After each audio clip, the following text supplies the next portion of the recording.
ಪುಲಕೇಶಿ ತನ್ನ ಕೊನೆ ಯುದ್ಧವನ್ನ 80-90 ವರ್ಷ ಆಗಿದ್ದಾಗ ಮಾಡಿದಾಗ ಪಲ್ಲವರ ನರಸಿಂಹ ವರ್ಮ ಬಂದು ಇಲ್ಲಿ ಅವನನ್ನ ಕೊಂದು ಇಲ್ಲಿದ್ದಂತ ಎಲ್ಲ ಸಂಪತ್ತನ್ನ ಕೊಂಡೊಯ್ತಾನೆ. ಆದರೆ ಆ ಸೇಡನ್ನ ಮರೆಯದಂತ ಅವನ ಮೊಮ್ಮಗನಾದಂತ 2ನೇ ವಿಕ್ರಮಾದಿತ್ಯ ಪಲ್ಲವರ ಮೇಲೆ ದಂಡೆತ್ತಿ ಹೋಗಿ ಅವ್ರನ್ನೆಲ್ಲ ಸಂಪೂರ್ಣವಾಗಿ ಸೋಲಿಸ್ತಾನೆ. ಏನು ಸಂಪತ್ತು ಇಟ್ಕೊಂಬರಲ್ಲ ದೋಷಂಬರಲ್ಲ ಅಂತಾನೆ ನಾವು ಕನ್ನಡಿಗರು ಕೊಡೋದಕ್ಕಷ್ಟೇ ದೋಚೋದಕ್ಕಿಲ್ಲ ಅಂತ ವಾಪಸ್. ಹೌದು, ನಾವು ಕನ್ನಡಿಗರಲ್ವಾ, ನಮಗೆ ಕೊಟ್ಟಷ್ಟೇ ಗೊತ್ತು. ಕಳ್ತನ ಮಾಡಿ ಕಿತ್ಕೊಂಡ್ಬಂದೇನು ರೂಢಿ ಇಲ್ಲ. ಕಲಿಸಣ. Hi hi hi hi hi hi hi ಎಲ್ರಿಗೂ ನಮಸ್ಕಾರ. Welcome to solo travelling another episode. ಏನಪ್ಪ ಈ ರೇಂಜಿಗೆ ರೆಡಿ ಆಗಿದ್ದೀನಿ ಅನ್ಕೋತಿದ್ದೀರಾ? ರೆಡಿ ಆಗಬೇಕು. ಕೆಲವೊಂದು ಸಲ ಯಾರಿಗೋಸ್ಕರನೋ ರೆಡಿ ಆಗ್ಬೇಡ, ನಿನಗೆ ನೀನು ಖುಷಿ ಪಡಿಸ್ಕೊ. ಚೆನ್ನಾಗಿ ಕಾಣು ಗುರು, ಚೆನ್ನಾಗಿ ತಿನ್ನು, ಚೆನ್ನಾಗಿ ಕಾಣು, ಆಯಿತಾ? ಮಸ್ತಾಗಿರೋ, ಖುಷಿಯಾಗಿರೋ ಅಷ್ಟೇ. ಜೀವನದಾಗ ಏನಿಲ್ಲ ಶಂಠ. ತಿನ್ನಬೇಕು, ಸುತ್ತಬೇಕು, ಅದೇ ನೆಕ್ಸ್ಟ್ 2 ಇದೆಯಲ್ಲ ಅವೆರಡನ್ನು ಮಾಡಿ ಹೋಯ್ತಾ ಇರಬೇಕು. ಸೊ ಇವತ್ತು ಇಂಪಾರ್ಟೆಂಟ್ ಲೆಸನ್ ಹೇಳ್ತೀನಿ, ಬರೆದಿಟ್ಕೊಳ್ಳಿ. ಪೇಪರ್ ಪೆನ್ ಇಲ್ಲ? ಅಲ್ಲಿದೆ, ತಗೊಳ್ಳೋ. ಅಲ್ಲಿ ನಿನ್ನಿಂದೆ ಯಾವತ್ತೂ ತೆಗಿದಲ್ಲೇ ಇರೋ ಬ್ಯಾಗಲ್ಲಿ ಪೆನ್ ಇರ್ಬೇಕು, ತೆಗಿ, ಹುಡ್ಕೋ. ಹತ್ತುತ್ತೋ ಇಲ್ವೋ ಚೆಕ್ ಮಾಡು. ಸಿಗ್ತಾ? ಹುಡ್ಕೋ ಸಿಗುತ್ತೆ, ಹುಡ್ಕೋಗುರು. ತಗೋ. ಫಸ್ಟು, ನಿನ್ನೆ ನಾನೇನೋ ಮಾತಾಡ್ಬೇಕಾದ್ರೆ ಹಳೆ ವಿಡಿಯೋದಲ್ಲಿ, ಹಿಂದಿನ ವಿಡಿಯೋದಲ್ಲಿ ನಾನೊಂದು ಹೇಳಿದ್ದೆ, ಎಮೋಷ್ನಲಿ ತುಂಬ ಕಷ್ಟ ಅಂತ ಹೇಳ್ಬಿಟ್ಟು ನಿಮ್ಗೆ ಹೇಳಿದ್ದೆ ಅಲ್ವಾ? So that is what I am saying today. Emotionally ಎಲ್ಲ ಅನ್ಕೊಂಡ್ಬಿಡ್ತೀರಾ, ಎಮೋಷ್ನಲಿ ನಾನು ಸ್ಟ್ರಾಂಗ್ ಇದ್ದೀನಿ, ನಾ ಬ್ಯಾಚುಲರ್ ಲೈಫ್ ಲೀಡ್ ಮಾಡ್ತಾ ಇದ್ದೀನಿ, ಒಬ್ಬನೇ ಇದ್ದೀನಿ, ರೂಮಲ್ಲೂ ಒಬ್ಬನೇ ಇದ್ದೀನಿ, ನಾನು ಹೊರಗಡೆ ಹೋದ್ರೂ ಒಬ್ಬನೇ ಹೋಗ್ತೀನಿ. ಓಕೆ, ನೀನು ನೆನ್ನೆ ಹಳೆ ವಿಡಿಯೋದಲ್ಲಿ ಹೇಳಿದ್ದಲ್ಲ, ರೆಸ್ಟೋರೆಂಟಿಗೆ ಒಬ್ಬನೇ ಹೋಗ್ತೀನಿ. ಇಫ್ ನೀನು ಸೋಲೋ ಟ್ರಾವೆಲಿಂಗು ತುಂಬ ಸ್ಟ್ರಾಂಗ್ ಆಗಿ ಮಾಡಲೇಬೇಕು ಅಂತ ಅಂದ್ಕೊಂಡಾಗ ಕೆಲವೊಂದು ಸೋಲೋ ಹ್ಯಾಬಿಟ್ಸ್ನ ಮಾಡಬೇಕಾಗುತ್ತೆ. ಲೈಕ್ ಒಂದು ಒಳ್ಳೆ ರೆಸ್ಟೋರೆಂಟಿಗೆ ಒಬ್ಬನೇ ಹೋಗಬೇಕು. ಮೈಕ್ ಸ್ವಲ್ಪ ಕೆಳಗಿರ್ತೀನಿ. ಒಂದು ಒಳ್ಳೆ ರೆಸ್ಟೋರೆಂಟಿಗೆ ನೀನು ಒಬ್ಬನೇ ಹೋಗಬೇಕು. ಆ್ಯಂಡ್ ಸಕ್ಕದಾಗಿರೋ ಮೂವಿ, ನಿನಗೆ ಗೊತ್ತಿಲ್ಲದಲ್ಲಿರೋ ಲ್ಯಾಂಗ್ವೇಜು, ಲೈಕ್ ಬೇರೆ ಲ್ಯಾಂಗ್ವೇಜು ಅಪಾರ್ಟ್ ಫ್ರಮ್ ಕನ್ನಡ, ಆ ಮೂವಿಗೆ ನೀನು ಒಬ್ಬನೇ ಹೋಗಬೇಕು ನೋಡೋಕ್ಕೆ. ಹೌಸ್ಫುಲ್ ಇರೋಂಥ ಒಳ್ಳೆ ಮೂವಿಗೆ ಒಬ್ಬನೇ ಹೋಗ್ಬೇಕು, ಫುಲ್ ಮೂವಿನ ನೋಡ್ಕೊಂಡು ಬರಬೇಕು. ಅದಾದಮೇಲೆ ಒಬ್ಬನೇ ಬೈಕ್ ಎತ್ಕೊಂಡು 100 ಕಿಲೋಮೀಟ್ರ್ ಎಲ್ಲರೂ ಹೋಗಿ ಬರಬೇಕು. ಇದಿಷ್ಟು ಮಾಡಿದೆಯಾ ಅಂದರೆ ನೀನು ಸ್ಟ್ರಾಂಗ್ ಆಗಿದೆಯಾ ಅಂತ. 30% ನೀನು ಸೆಲ್ಫ್ ಕಂಟ್ರೋಲ್ ಇದೆ. ಸೊ ಇನ್ನೂ 30%, ಇನ್ನು ಮಿಕ್ಕಿದ್ದನ್ನ ನೀನು ಹೇಗೆ ಕವರ್ ಮಾಡ್ತೀಯ ಅಂದರೆ, ಲಾಸ್ಟ್ 30% ಮಾಡೋಕ್ಕಾಗಲ್ಲ, ಅದು ಯಾರ ಕೈಲೂ ಆಗಲ್ಲ. ಬಿಕಾಸ್ ನಾವೆಲ್ಲ ಮನುಷ್ಯರಪ್ಪ. ನಮಗೆ ಮನುಷ್ಯರು ಸ್ನೇಹಜೀವಿಗಳು, ಮಾನವರು ಸ್ವಾವಲಂಬಿಗಳು, ಒಬ್ರ ಮೇಲೆ ಒಬ್ರು ಡಿಪೆಂಡ್ ಆಗಿರ್ತೀವಿ. ಸೊ ಹಾಗಾಗಿ ಏನಪ್ಪ ಅಂದರೆ, ನಾವು ಫಸ್ಟು ಎಲ್ಲೇ ಟ್ರಾವೆಲ್ ಮಾಡಬೇಕಂದ್ರೂ ಫಸ್ಟ್ನೇ ದಿನ ಅಥವಾ 2 ದಿನ ಸ್ಟೇನ ಯಾವ ಥರ ನೋಡ್ಕೋಬೇಕು ಅಂದರೆ, ನಿಮಗೆ ಗೊತ್ತಿರೋವ್ರ ಮನೆಯಲ್ಲೇ ಉಳ್ಕೋಬೇಕು. ಆದಷ್ಟು ಸೋಲೋ ಟ್ರಾವೆಲಿಂಗ್ ಮಾಡುವಾಗ ಫಸ್ಟು 2 ಡೇಸ್ ಆಗಿರಲಿ, ಫಸ್ಟು 1 ಡೇ ಆಗಿರಲಿ, ಮಿನಿಮಮ್ ಡಿಸ್ಟೆನ್ಸ್ನ ಕವರ್ ಮಾಡಿ. ಲೈಕ್ ಒಂದು 400 ಕವರ್ ಮಾಡಿ ರೆಸ್ಟ್ ಮಾಡಿ. ಅವತ್ತು ಅಟ್ಲೀಸ್ಟ್ 300-400 ಕವರ್ ಮಾಡಿ ಅವತ್ತಿನ ದಿನನ ಸ್ಟೇ ಮಾಡಿ. ನೀವು ಅನ್ಕೊತೀರ ಆ ದಿನಾನ ನಾವು 300 ಕಿಲೋಮೀಟ್ರ್ ಟ್ರಾವೆಲ್ ಮಾಡಿದೆ, ಇನ್ನೊಂದು 300 ಕಿಲೋಮೀಟ್ರ್ ಟ್ರಾವೆಲ್ ಮಾಡ್ಬೋದಾಗಿತ್ತು 8 ಗಂಟೆ ತನಕ, so that I can go for, ಇನ್ನು ಮುಂದೆ ಹೋಗ್ಬೋದಾಗಿತ್ತು. ಈ ಥರ ಇರುತ್ತೆ. ಬಟ್ ಆದರೆ ಒಂದು ಹೇಳ್ತೀನಿ ಕೇಳಿ, ನೀವು ಮುಂದೆ ಹೋಗ್ಬೋದು, ಹೋಗಲ್ಲ ಅಂತ ಹೇಳ್ತಾ ಇಲ್ಲ, ಅಥವಾ ನಿಮ್ಮ ಕೈಲಿ ಆಗಲ್ಲ ಅಂತ ನಾನು ಡಿಮೋಟಿವೇಟ್ ಮಾಡ್ತಾ ಇಲ್ಲ. You can do it, but my suggestion is not to do. ಯಾಕಂತ ಹೇಳ್ತೀನಿ, ಹೋಗ್ಬಿಡ್ತೀರಾ, ಬಟ್ ಅಲ್ಲಿ ಯಾವ ಥರ ಲೋನ್ಲಿನೆಸ್ ಕಾಡುತ್ತೆ ಅಂದರೆ, ನಿಮಗೆ ನಿಮ್ಮ ಕಡೆಯವ್ರು ಯಾರೂ ಇರಲ್ಲ, ನಿಮಗೇನು ಗೊತ್ತಿರಲ್ಲ, ತಿನ್ನಕ್ಕೆ ಊಟ ಹುಡುಕ್ಬೇಕು, ಸ್ಟೇ ಹುಡುಕ್ಬೇಕು, ಎಲ್ಲ ಒಂದೇ ಸಲ ಬಂದಾಗ ಇಲ್ಲಿಗೆ ನಿಂತ್ಕೊಂಡ್ಬಿಡುತ್ತೆ, ಅಳು ಬರುತ್ತೆ, ಲಿಟ್ರಲಿ ಅಳು ಬರುತ್ತೆ.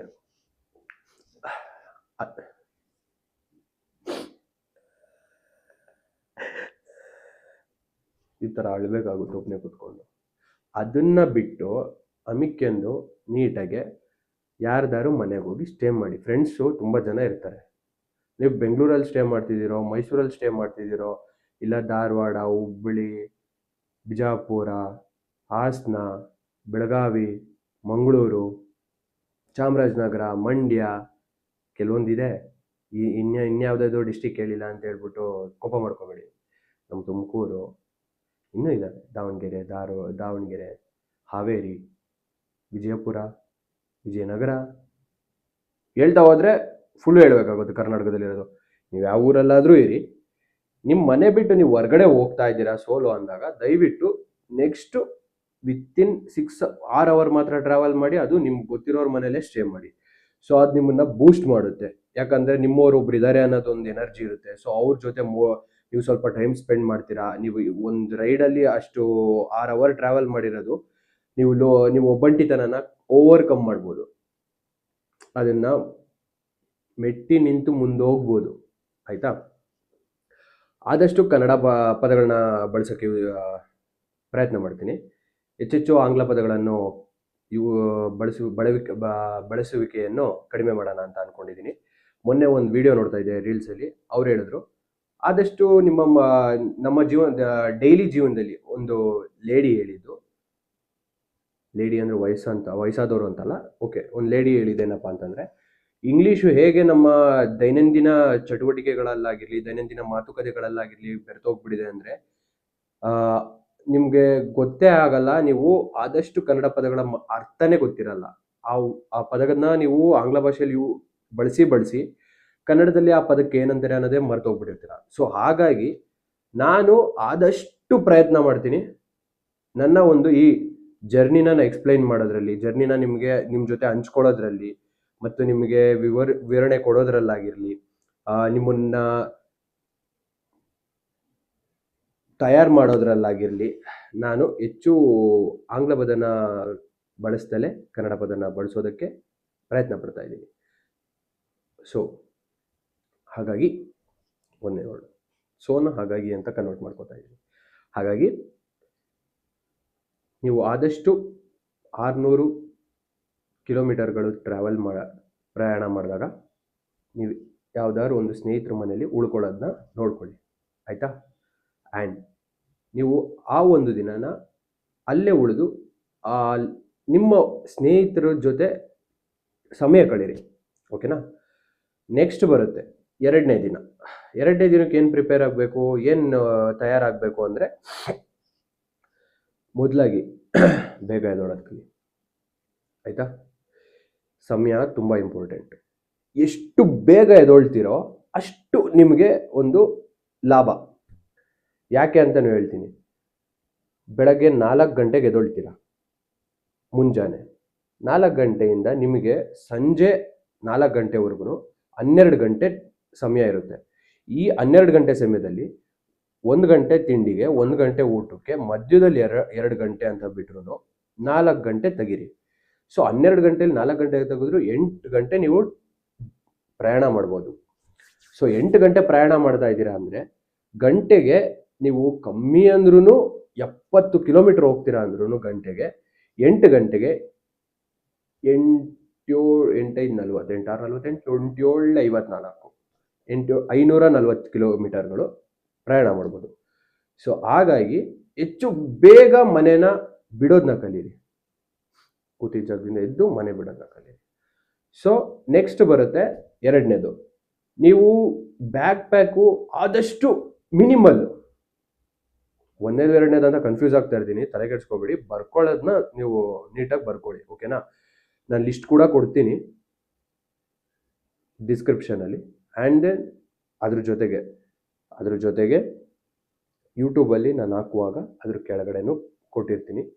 ಇನ್ ಕೇಸ್ ನಿಮ್ಗೆ ಅಷ್ಟು ಆಗಲ್ಲ ಅಂದರೆ ಒಂದು PDF ಫೈಲ್ ಮಾಡಿರ್ತೀನಿ, ನೀವು ಕಮೆಂಟ್ ಮಾಡಿ, ಅದು ನಿಮಗೆ ಮೆಸೇಜಲ್ಲಿ ಬರುತ್ತೆ. ಇನ್ ಕೇಸ್ ಅದಾಗಲಿಲ್ಲ ಅಂದರೆ ಫೋಟೋ ಅಪ್ಲೋಡ್ ಮಾಡ್ತೀನಿ ಗುರು, ಬರ್ದಿರೋದನ್ನೇ ಸ್ಕ್ರೀನ್ಶಾಟ್ ಹೊಡೆದುಕೊಂಡು ಇಟ್ಕೊ, ಆಯಿತಾ? ಮರ್ತೋಗ್ಬೇಡ ನೀನು. ನೆಕ್ಸ್ಟು ನಂತರ ಏನು ಹೇಳ್ತಾ ಇದ್ದೆ? 1 2 3 4 ನಂಗೆ ಸ್ವಲ್ಪ ಶಾರ್ಟ್ ಟೈಮ್ ಮೆಮೊರಿ ಲಾಸು. ಬೇಗ ಎದ್ದೇಳಬೇಕು ಅಂದರೆ ಬ್ಯಾಕ್ ಪ್ಯಾಕು. ಓಕೆ, ನೆಕ್ಸ್ಟು ನಿಮ್ಮ ಈ ಒಂದು ಚೀಲ ಇರುತ್ತಲ್ಲ, ಬೆಂಚೀಲ, ಆ ಬೆಂಚಿಂದಲ್ಲಿ ಏನೇನು ತುಂಬ್ಕೋಬೇಕು ಗೊತ್ತಾ? ನೀವು ಟ್ರೆಕ್ಕಿಂಗ್ ಹೋಗ್ತಾ ಇರ್ತೀರ, ಚಾರಣ, ಅನಿಸುತ್ತೆ, ನಂಗೆ ಗೊತ್ತಿಲ್ಲ, ನೀವು ಆಮೇಲೆ ಕಮೆಂಟ್ ಮಾಡಿಬಿಟ್ಟು ಹೇಳಿ.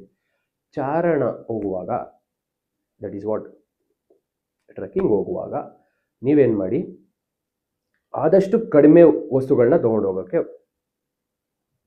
ಪ್ರೋತ್ಸಾಹ ಕೊಡಿ. ಮೊದಲನೇದೇನಪ್ಪ ಅಂತಂದರೆ, ನಿಮಿಷ,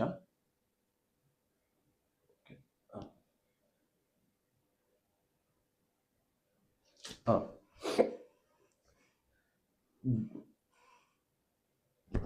ಕಟ್ ಮಾಡೋಣ, ಆ್ಯಕ್ಷನ್. ಮೊದಲನೇದು, ನೀವು ಹೆಚ್ಚು ವಸ್ತುಗಳನ್ನ ತೊಗೊಂಡೋದ್ರೆ ನಿಮಗೆ ಅದು ತೂಕ ಆಗುತ್ತೆ. ಅದು ನಿಮಗೆ ಬಳಕೆಯಲ್ಲಿ ಇರಲಿ ಇಲ್ದಲೇ ಇರಲಿ, ನೀವು ಬ್ಯಾಗಲ್ಲಿ ತುಂಬಿಸ್ಕೊತೀರ, ಮುಂದಕ್ಕೆ ಯೂಸ್ ಆಗುತ್ತೆ, ಮುಂದಕ್ಕೆ ಯಾವತ್ತಾದರೂ ಬಳಸ್ಕೊತೀನಿ ಅನ್ನೋದಕ್ಕೋಸ್ಕರ. ಆದರೆ ನೀವು ಇವತ್ತಿನ ಮಾತ್ರ ನೋಡಿ, ಬಹುಶಃ ನಿಮಗೆ ಮುಂದೆ ಟ್ರಿಪ್ನಲ್ಲಿ ಈಗ ಬೇಕಾಗಿರಲ್ಲ, ಬಟ್ ಆದರೆ ಮುಂದೆ ಯಾವತ್ತೋ ಬೇಕು. ಅದನ್ನ ನೀವೇನು ಮಾಡಬೇಕು, ಅಲ್ಲೇ ಖರೀದಿ ಮಾಡೋದ್ರನ್ನ ನೋಡಬೇಕು. ಇಲ್ಲಿಂದ ಖರೀದಿ ಮಾಡಿ ಅಲ್ಲಿ ತೊಗೊಂಡು 10 ರೂಪಾಯಿ 20 ರೂಪಾಯಿ, ಸರಿ 100 ರೂಪಾಯಿ ವ್ಯತ್ಯಾಸ ಇರ್ಬೋದು ಒಂದು ವಸ್ತು ಇಲ್ಲಿನ ಬೆಲೆಗೂ ಅಲ್ಲಿನ ಬೆಲೆಗೂ. ಆದರೆ ಆ 100 ರೂಪಾಯಿ ವ್ಯತ್ಯಾಸ ನೀವು ಉಳಿಸೋಕ್ಕೋಸ್ಕರ ನಿಮ್ಮ ಒಂದು ಪ್ರಯಾಣದಲ್ಲಿ ತುಂಬ ತೂಕ ಎತ್ಕೊಂಡು ಹೋಗ್ತೀರ, ಅದು ನಿಮ್ಗೆ ಬೇಕಾಗೇ ಇರಲ್ಲ. ಸೊ ಅದನ್ನ ನಿಲ್ಲಿಸಿ ಮೊದಲನೇದಾಗಿ. ಮತ್ತಿನ್ನೊಂದು, ಮೊದಲನೇದು ಮೆಡಿಕಲ್ ಕಿಟ್ಟು, ಟ್ಯಾಬ್ಲೆಟ್ಸ್ ಆಗಿರಲಿ, ಫಸ್ಟ್ ಏಡ್ ಕಿಟ್ ಆಗಿರಲಿ, ಅದ್ರ ಜೊತೆ ಎಮರ್ಜೆನ್ಸಿ ಕಿಟ್ಗಳಿರುತ್ತೆ, ಲೈಕ್ ಸ್ಯಾನಿಟೈಸರು, ಆಮೇಲೆ ಲೈಟ್ರು, ಆಮೇಲೆ ಹಗ್ಗ, ಮತ್ತಿನ್ನೇನು ಲಾಕು, ಹೆಲ್ಮೆಟ್ ಲಾಕು, ಅದಾದಮೇಲೆ ಫಸ್ಟ್ ಏಡ್ ಕಿಟ್ ಆಗಿರ್ಬೋದು, ಅದಾದಮೇಲೆ ಇನ್ಸ್ಟೆಂಟ್ ನೂಡಲ್ಸು, ಇನ್ಸ್ಟೆಂಟ್ ಫುಡ್ಗಳಿರುತ್ತಲ್ಲ, ಅದೊಂದು ಸ್ವಲ್ಪ ತೊಗೊಂಡಿರಿ. ಯಾಕಂದರೆ ಯಾರಿಗೆ ಗೊತ್ತು, ನಾಳೆ ನೀವು ಹೋಗ್ತಾ ಇರೋಂಥ ಜಾಗದಲ್ಲಿ ಉಳ್ಕೊಳ್ಳೋಕೆ ಜಾಗ ಸಿಕ್ಕಿರುತ್ತೆ, ಬಟ್ ಊಟ ಸಿಕ್ಕಿರಲ್ಲ. ಕೆಲವೊಂದು ಕಡೆ ಊಟ ಸಿಕ್ಕಿರುತ್ತೆ, ಉಳ್ಕೊಳ್ಳೋಕೆ ಜಾಗ ಸಿಕ್ಕಿರಲ್ಲ. ಕೆಲವೊಂದು ಕಡೆ ಎರಡೂ ಸಿಗ್ದಲ್ಲೇ ಹೋಗ್ಬೋದು. ಆ ಟೈಮಲ್ಲಿ ನೀವು ಬಸ್ ಸ್ಟ್ಯಾಂಡಲ್ಲಿ ಮಲ್ಕೊಂಡ್ರು ನೀವು ಆ ಒಂದು ಇನ್ಸ್ಟೆಂಟ್ ನೂಡಲ್ಸ್ನ ತೊಗೊಂಡು ಬಿಸಿನೀರನ್ನ ನೀವು ಕಾಯಿಸ್ಕೊಂಡ್ರು ಮಾಡ್ಕೋಬೋದು. ಸೊ 80 ರೂಪಾಯಿಗೆ ಒಂದು ಸಿಲಿಂಡರ್ ಬರುತ್ತೆ, LPG ಅಲ್ಲ, 200 ml ಒಂದು ಕ್ಯಾನ್ ಬರುತ್ತೆ, ಸ್ಪ್ರೇ ಥರ, ಈ ಹೀಟ್ ಸ್ಪ್ರೇ ಬರುತ್ತಲ್ಲ ಆ ಥರ ಬರುತ್ತೆ. ಸೊ ನೀವು ಅದನ್ನ ಏನು ಮಾಡಬೇಕಪ್ಪ ಅಂತಂದರೆ ಎಮರ್ಜೆನ್ಸಿಗೆ ಇಟ್ಕೊಂಡಿರಬೇಕು, ಆಯಿತಾ.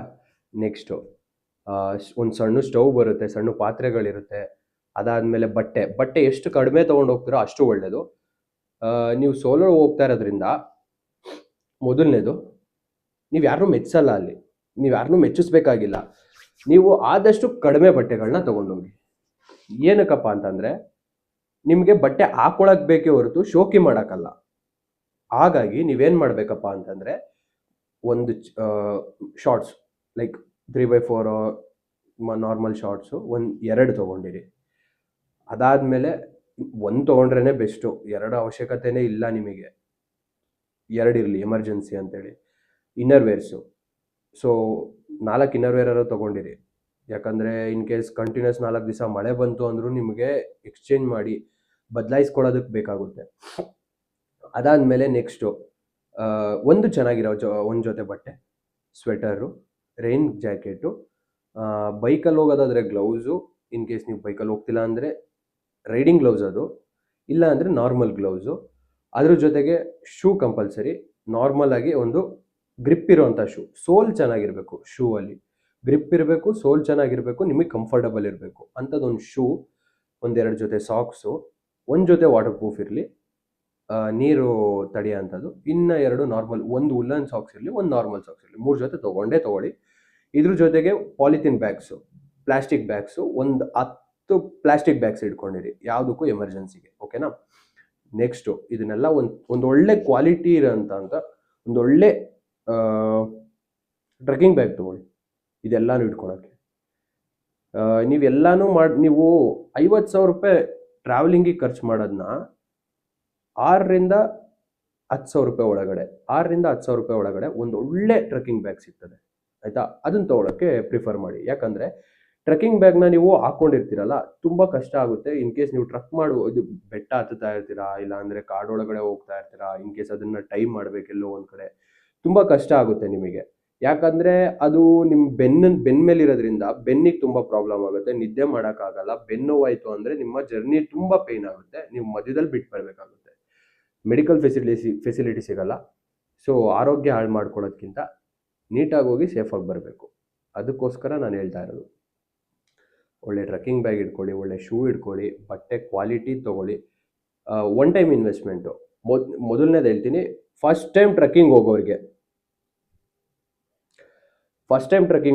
ತುಂಬ ಎಕ್ಸ್ಪೆನ್ಸಸ್ ಇರುತ್ತೆ.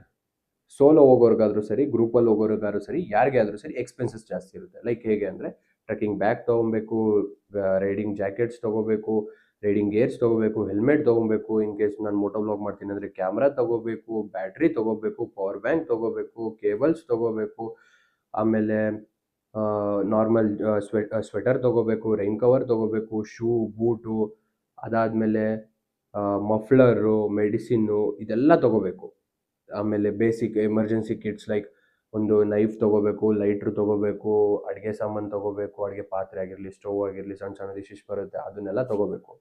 So but one time investment ನಿಮ್ಗದು ಲೈಫ್ ಲಾಂಗ್ ಯೂಸ್ ಆಗುತ್ತೆ. ಇವತ್ತೊಂದು ದಿನ ತೊಗೊಂಡ್ರೆ ನೀವು ಅದನ್ನು ಇನ್ನು ಎಷ್ಟು ವರ್ಷದ ತನಕ ನೀವು ಹೋಗ್ತೀರಾ ಟ್ರೆಕ್ಕಿಂಗಿಗೆ, ಅಷ್ಟು ವರ್ಷಗಳು ನೀವು ಅದನ್ನು ಯೂಸ್ ಮಾಡ್ಕೊಬೋದು.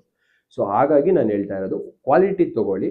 ಆ್ಯಂಡ್ ಅನ್ನೆಸೆಸರಿ ನೀವು ತೊಗೊಳ್ತೀನಿ ಅಂತ ಹೇಳ್ಬಿಟ್ಟು 50,000 ರೂಪಾಯಿದು ಟ್ರೆಕ್ಕಿಂಗ್ ಬ್ಯಾಗ್ ಸಿಗುತ್ತೆ ಕಂಫರ್ಟ್ ಅಂತ. 50,000 ರೂಪಾಯಿ ಅವಶ್ಯಕತೆ ಇಲ್ಲ. ನೀವು ಟ್ರೆಕ್ಕಿಂಗ್ ಬ್ಯಾಗನ್ನು ನೀವು ರೆಗ್ಯುಲರಾಗಿ ಡೈಲಿ ಬೇಸಿಸ್ ಮೇಲೆ ಯೂಸ್ ಮಾಡಲ್ಲ. ನೀವು ಟ್ರೆಕ್ ಮಾಡುವಾಗ ಮಾತ್ರ, ಲೈಕ್ 1 ವೀಕ್ ನೀವು ಸೋಲೋ ಟ್ರಿಪ್ ಹೋಗ್ತಾ ಇದ್ದೀರಾ, 1 ವೀಕಿಗೆ ಮಾತ್ರ ಯೂಸ್ ಮಾಡ್ತೀರಾ. ಅದಾದ್ಮೇಲೆ ತಂದಿಟ್ರೆ ನೀವು ಇನ್ನೊಂದು 4 ತಿಂಗಳು ನೀವು ಎಲ್ಲೂ ಟ್ರೆಕ್ಕಿಂಗ್ ಮಾಡಕ್ ಹೋಗಲ್ಲ. ಸೊ ಅದನ್ನ ನೀವು ನೋಡ್ಕೊಂಡು ತಗೊಳ್ಳಿ. ನಿಮ್ಮ ಟೈಮ್ ಈಸ್ ಇಂಪಾರ್ಟೆಂಟ್. ಅರ್ಲಿ ಎದ್ದೇಳಿ, ಬೇಗ ಎದ್ದಷ್ಟು ನೀವು ಬೇಗ ಪ್ರಯಾಣ ಮಾಡಿದ್ರೆ ತುಂಬ ಸಮಯ ಉಳಿಯುತ್ತೆ. ಆದಷ್ಟು ಕತ್ಲೆ ಆದಷ್ಟು 4 ಗಂಟೆ ಮೇಲ್ಗಡೆ ನೀವು ಟ್ರಾವೆಲ್ ಮಾಡೋದನ್ನ ಕಡಿಮೆ ಮಾಡಿ. ಪ್ರಯಾಣ ಮಾಡೋದನ್ನ ಕಡಿಮೆ ಮಾಡೋದ್ರಿಂದ ಏನಾಗುತ್ತೆ ಅಂದರೆ, ಕತ್ಲೆಯಲ್ಲಿ ನಿಮಗೆ ಸ್ಟೇ ಹುಡ್ಕೋದು ತಪ್ಪುತ್ತೆ. ಬೇಗ 4 ಗಂಟೆಯಿಂದನೇ ನೀವು ಎಲ್ಲಿ ನಾನು ಉಳ್ಕೋಬೇಕು, ಎಲ್ಲಿ ನಾನು ಮಲ್ಕೋಬೇಕು ಅದನ್ನ ನೋಡ್ಕೋಬೇಕಾಗುತ್ತೆ. ಸೆಕೆಂಡು, ಊಟ. ಉಳ್ಕೊಂಡೆ ಸರಿ, ಊಟಕ್ಕೆ ಎಲ್ಲಿ ಹುಡುಕ್ಬೇಕು, ಊಟ ಸಿಗ್ತಾ, 2 ಸಿಗ್ತಲ್ವಾ, ಸೇಫ್ಟಿ ಇದೆಯಾ ನಾನಿರೋದು, ಅದೆಲ್ಲ ಚೆಕ್ ಮಾಡಿಕೊಂಡು ಮನೆಯವ್ರಿಗೆ ಕಾಲ್ ಮಾಡಿ. ಫಸ್ಟು ಮನೆಯವರಿಗೆ ಮೆಸೇಜ್ ಆದರೂ ಮಾಡಿ, ಕಾಲ್ ಆದರೂ ಮಾಡಿ. ನೆಟ್ವರ್ಕ್ ಇರೋ ಹತ್ರ, ಇನ್ ಕೇಸ್ ನಿಮಗೆ ಪೆಟ್ರೋಲ್ ಬಂಕ್ ಹತ್ರ ಅಂದರೂ ಯಾವತ್ತಿದ್ರೂ ನೆಟ್ವರ್ಕ್ ಸಿಕ್ಕೇ ಸಿಗುತ್ತೆ. ಊಟದ ಹತ್ರ ಹೋದ್ರೂ ಸಿಕ್ಕೇ ಸಿಗುತ್ತೆ. ಯಾಕಂದರೆ ಆನ್ಲೈನ್ ಪೇಮೆಂಟ್ ಬರ್ತಾ ಇರೋದ್ರಿ ಮಾಡಬೇಕಾಗಿರೋದ್ರಿಂದ ಆದಷ್ಟು ನಿಮಗೆ ನೆಟ್ವರ್ಕ್ ಸಿಗೋಂಥ ಏರಿಯಾನೇ. ಇಂಡಿಯಾದಲ್ಲಿ ಆಲ್ಮೋಸ್ಟ್ ನೀವು ರಿಮೋಟ್ ಪ್ಲೇಸಿಗೆ ಹೋದ್ರೂ ನೆಟ್ವರ್ಕ್ ಸಿಗುತ್ತೆ. ಅಟ್ಲೀಸ್ಟ್ 50 ಕಿಲೋಮೀಟರ್ ಒಳಗಡೆ ಒಂದು ಸಲನಾದರೂ ನಿಮಗೆ ನೆಟ್ವರ್ಕ್ ಸಿಕ್ಕಿರುತ್ತೆ. ಆಗ ಮನೆಯವರಿಗೆ ನಾನು ಸೇಫ್ ಆಗಿದ್ದೀನಿ ಅಂತ ತಿಳಿಸೋಕ್ಕಾದ್ರೂ ಒಂದು ಕಾಲ್ ಮಾಡಿ ಹೇಳ್ಬಿಡಿ. ಸೊ ಅದರಿಂದ ಏನಾಗುತ್ತೆ ಅಂದರೆ ಅವ್ರು ಗಾಬರಿ ಆಗೋದು ತಪ್ಪುತ್ತೆ. ನೆಕ್ಸ್ಟು, ಇದಿಷ್ಟು ನೀವು ಪ್ರಿಪೇರ್ ಆದ್ರಾ, ಸ್ಟ್ರಾಂಗು ಆದ್ರಾ, ಫಸ್ಟ್ ದಿನ ಫ್ರೆಂಡ್ ಮನೇಲಿ ಉಳ್ಕೊಳ್ಳೋಕ್ಕೆ ಅಥವಾ ಪರಿಚಯದವ್ರ ಮನೇಲಿ ಉಳ್ಕೊಳ್ಳೋಕ್ಕೆ, ರಿಲೇಟಿವ್ಸ್ ಅಲ್ಲಿ ದೂರದಲ್ಲಿ ಯಾರೋ ಇದ್ದಾರೆ, ಗೊತ್ತಿರೋರು ಇದ್ದಾರೆ, ನನ್ನ ಜೊತೆ ಓದಿರೋನಿದ್ದಾನೆ, ಅವ್ರ ಮನೇಲಿ ಉಳ್ಕೊತೀನಿ, ನನ್ನ ಕೊಲ್ಲಿಗೆ ಅಲ್ಲಿದ್ದಾರೆ, ಅವ್ರ ಜೊತೆಗೆ ಹೇಳಿ ಅವ್ರ ರಿಲೇಟಿವ್ ಮನೇಲಿ ನಾನು ಉಳ್ಕೊತೀನಿ. ಓಕೆ, ಜುಗಾಡ್ ಈಸ್ ಓಕೆ, ಏನೋ ಒಂದು ಮಾಡಿ ಒಟ್ಟು ಉಳ್ಕೊಂಡು ಸೇಫ್ ಆಗಿರಿ. ಸೊ ದಿಸ್ ಈಸ್ 1 ಡೇ ಆಯಿತು, ಆಯಿತಾ. ನಿಮ್ಮ ಇವತ್ತು ಮನೆ ಬಿಡ್ತಾ ಇದ್ದೀನಿ. ಇವತ್ತು ನೈಟಿಗೆ ನಿಮ್ಮದು ಏನೇನು ಲಗೇಜ್ ಎಲ್ಲ ಪ್ಯಾಕ್ ಮಾಡಿದ್ದೀರಾ, ಬೆಳಗ್ಗೆ ನಿನ್ನೆ ನೈಟೇ ಲಗೇಜ್ನ ಪ್ಯಾಕ್ ಮಾಡ್ಕೊಳ್ಳಿ. ಸೊ ನಾಳೆ ಬೆಳಗ್ಗೆ ಹೊರಡ್ತಾ ಇದ್ದೀರಾ ನೀವು ಟ್ರಿಪ್ಪಿಗೆ ಅಂದರೆ, ಸೋಲೋ ಟ್ರಿಪ್ಪಿಗೆ ಇವತ್ತು ನೈಟು ಕೂತ್ಕೊಂಡು ಎಲ್ಲ ಪ್ಯಾಕ್ನ ನೀಟಾಗಿ ಸೆಟ್ ಮಾಡಿ ಇಟ್ಕೊಂಡು 1-2 ಸಲ ಚೆಕ್ ಮಾಡಿ, ಊಟ ಮಾಡಿ ಆದಷ್ಟು ಬೇಗ ಮಲ್ಕೊಳ್ಳಿ. ನೀರಿನ ಬಾಟ್ಲು ಇಂಪಾರ್ಟೆಂಟ್. ಒಂದು ನಾರ್ಮಲ್ ಪ್ಲಾಸ್ಟಿಕ್ ಬಾಟಲ್ ಬರುತ್ತೆ ಗೊತ್ತಾ, ಯೂಸ್ ಅಂತೂ, ಅದೊಂದು ಬಾಟ್ಲ್ ಇಟ್ಕೊಳ್ಳಿ. ಒಂದು ನಾರ್ಮಲ್ ಬಾಟ್ಲ್ ಇಟ್ಕೊಳ್ಳಿ. ಯಾಕಂತ ಅಂತಂದರೆ, ನಿಮಗೆ ನೀವು ಹೋಗೋ ಎಲ್ಲ ಕಡೆನೂ ವಾಶ್ರೂಮ್ ಚೆನ್ನಾಗಿರುತ್ತೆ ಅಂತ ನಾನು ಅಶ್ಯೂರೆನ್ಸ್ ಕೊಡಲ್ಲ. ನನ್ನ ಪ್ರಿಫರೆನ್ಸು, ನನ್ನ ಎಕ್ಸ್ಪೀರಿಯನ್ಸ್ ನಾನು ಹೇಳ್ತೀನಿ. 1 ಲೀಟ್ರು ನಾರ್ಮಲ್ ವಾಟರ್ ಇಟ್ಕೊಳ್ಳಿ, 1 ಲೀಟ್ರು ಕುಡಿಯೋ ನೀರು ಇಟ್ಕೊಳ್ಳಿ. ಕುಡಿಯೋ ನೀರು ನಾರ್ಮಲಾಗಿ ಕುಡಿಯೋಕ್ಕೆ ಯೂಸ್ ಆಗುತ್ತೆ. ಇನ್ ಕೇಸ್ ಎಮರ್ಜೆನ್ಸಿ ಅಂದಾಗ ನಿಮಗೆ ಆ ಒಂದು ನೀರು ಹಲೋ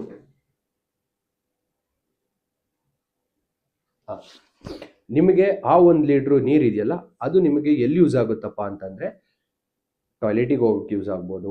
ಇನ್ ಕೇಸ್ ನಿಮಗೆ ಏನೋ ಗಾಡೀಲಿ ಕೊಳೆ ಆಯಿತು, ಪ್ಯಾಂಟ್ ಕೊಳೆ ಆಯಿತು, ಅದನ್ನು ನೋಡ್ಕೊಳಕ್ಕೂ ಯೂಸ್ ಆಗುತ್ತೆ. So this is for the day and stay tuned.